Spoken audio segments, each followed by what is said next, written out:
Welcome to the Kill Count, where we tally up the victims in all our favorite horror movies. I'm James A. Janice, and today we truck onward with another Friday the 13th, and this one's the final chapter, but not really. That's right, after failing to end the series with part 3, Paramount stuck a subtitle on this one, so determined were they to disassociate themselves with the series. I don't know why exactly, it was still making them money, but I guess some suits don't want to be associated with moments like this.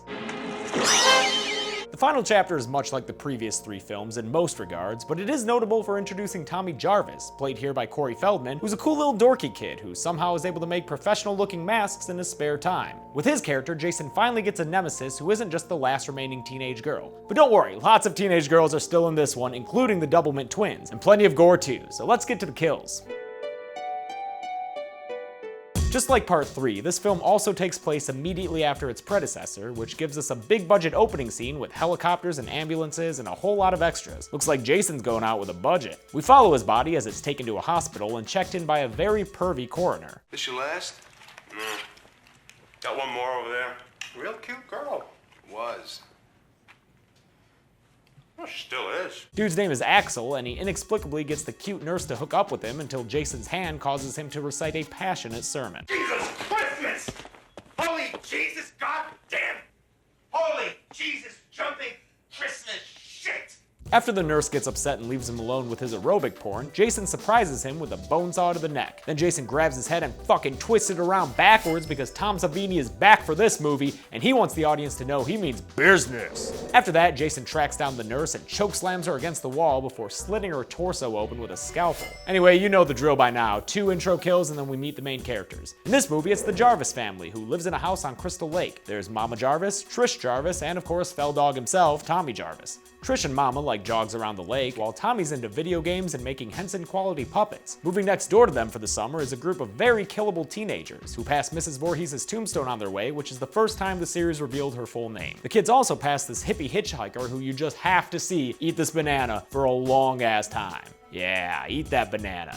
Make sure you chew it all, don't want no indigestion. Nice. Jason was never a fan of phallic fruits though, so he sticks a knife through the back of her neck, killing both her and the banana. Fun fact, Jason's legs in that shot were actually Tom Savini's. Even more fun fact, Tom also played the banana. Now seems like a good time to point out that one of the teens here is Crispin Glover, beloved father of Marty McFly and occasional rat enthusiast. In this movie, the running thing is that he's well...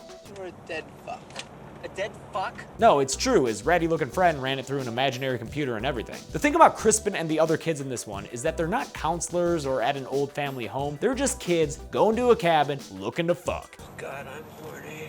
And sure, that's true as well for the first 3 movies, but once you remove the pretext of other stuff, every scene with these kids is about getting it in. There's an extended skinny dipping scene where everyone but Glover gets naked, and then there's Tommy stumbling across it all and reacting exactly like I would if I saw this through my window when I was 8. So yeah, the next 20 minutes is just hanging out with these horny kids who Mama Jarvis definitely don't approve of. Also, Trish meets Rob, a sexy hitchhiker who can fix cars and talk to your little brother like a total dreamboat. We finally get to more killing about 40 minutes in after Sam gets mad at Paul for flirting with Doublemint Tina. She leaves the sex party to go midnight skinny dipping alone, you know, as people do. But then Scuba Jason pops out of frickin' nowhere and stabs her through the front, causing her to create a hilarious death noise.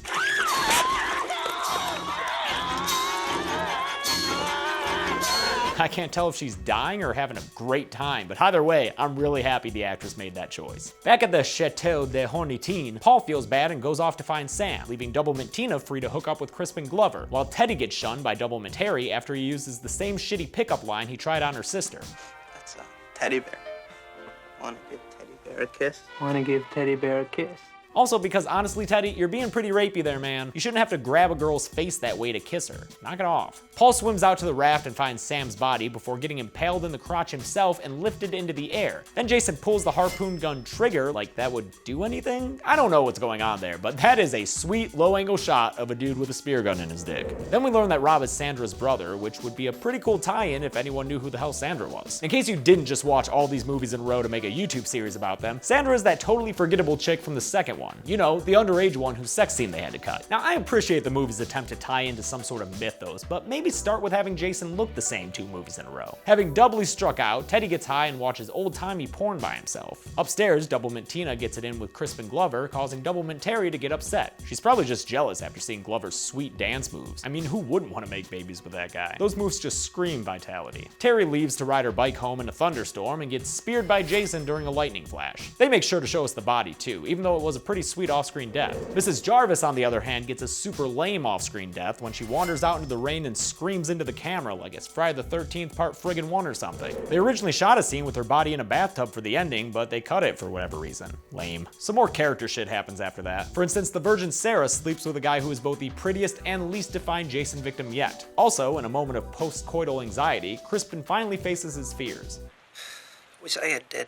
Fuck. What? Dead fuck.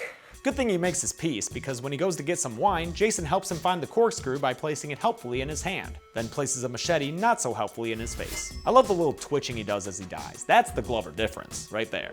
Doublemint Tina becomes a Doublemint detective after she sees both Doublemint bikes outside, even though Doublemint Terry had professed to leave. Unfortunately, before she can piece anything together with this new Doublemint knowledge, Jason grabs her from an unlikely place right outside the second-story window, and she gets Doublemint defenestrated in an awesome slow-motion shot right onto a car. We'll see Jason throw a lot of ladies to their death in this series, but none will be as sweet as this one. Teddy is finally put out of his sad, lonely misery with a knife through the back of the head. The simple kill is elevated by the knife tearing a slit in the projector screen as he falls. That is art right there, people. Then Jason just has to clean up the last teen couple, so he barges in on Doug in the shower and smashes his head against the wall, straight up crushing it with his palm.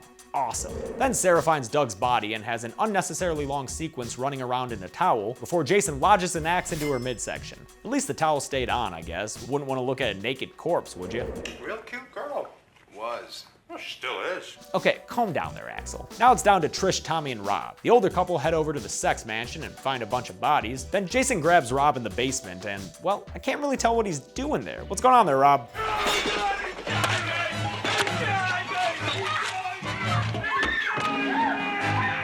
Oh right, he's killing him. Thanks, Rob. Wasn't sure. Trish runs the now familiar Final Girl circuit, finding a whole bunch of bodies as Jason chases her back and forth between the 2 houses, even causing her to leap out a window. Lots of defenestration in this movie. She manages to get some sweet hits in on him, like a TV to the head and a machete to the hand, but Jason probably would have choked her to death if it wasn't for Tommy going all punk metal and using his makeup skills to trick Jason into a confused kind of vulnerability. Trish uses the opportunity to knock Jason's mask off, and then Tommy freaking stabs him in the face, and then Jason falls and slides down onto the machete in his face. Oh, it looks a little silly, a little gruesome, and pretty freaking awesome. Just to make sure the job's done, Tommy goes ham on Jason in slow motion, telling him exactly what he wants him to do.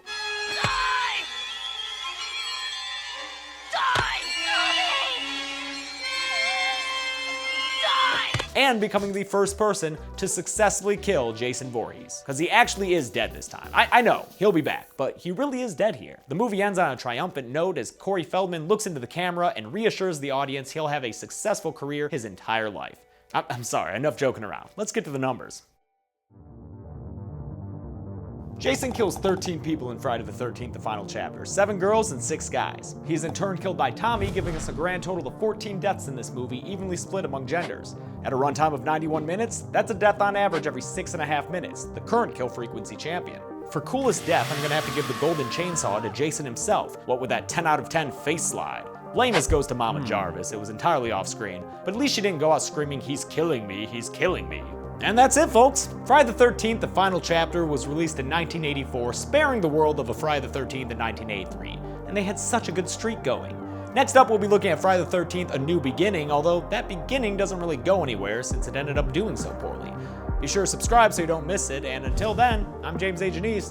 This has been The Kill Count. Hey guys, thanks a lot for watching this episode of The Kill Count. This is the first episode I've filmed since the channel went public. I filmed the first 3 all at once, and your guys' response has been phenomenal. It's nice to have the approval of horror fans. I know that horror fans are serious about the genre, and it means a lot to me that you guys have accepted me as one of your own. I've been a horror fan all my life, and I really hope it shows through in this series. Anyway, seriously, thank you so much, and I'll see you next week.